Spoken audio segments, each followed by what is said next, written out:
जब बच्चे अपने माँ बाप पर बोझ नहीं होते तो बुढ़ापे में माँ बाप क्यों अपने औलाद पर बोझ बन जाते हैं। एक बार एक बेटा अपने बूढ़े और कमज़ोर पिता को कंधे पर बिठाकर नदी की ओर जा रहा था। पिता को सैर कराने के लिए नहीं, बल्कि पिता के बुढ़ापे और पत्नी के तानों से परेशान होकर वह अपने पिता को नदी में फेंकने जा रहा था।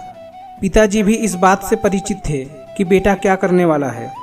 जब नदी का किनारा आया तो उसने अपने पिता को अपने कंधे से नीचे उतार दिया। पिता ने अपने बेटे से कहा, बेटा मुझे नदी में बीचों बीच फेंकना, किनारे पर मत फेंकना।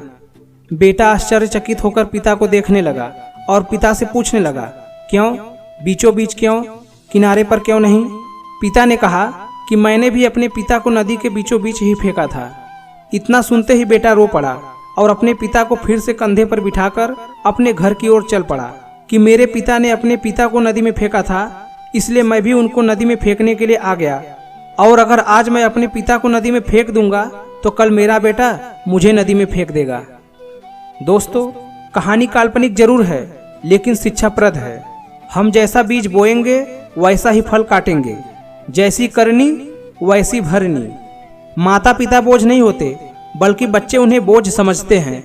माता पिता की आज्ञा का पालन करें और उनकी खूब सेवा करें। माता पिता का मूल्य हमें तब पता चलता है जब वह इस दुनिया से चले जाते हैं। याद रखना, माता पिता के चरणों में ही स्वर्ग है। तो दोस्तों, आशा करता हूँ कि आपको कहानी ज़रूर पसंद आई है, तो प्लीज़ लाइक और सब्सक्राइब जरूर करें। धन्यवाद।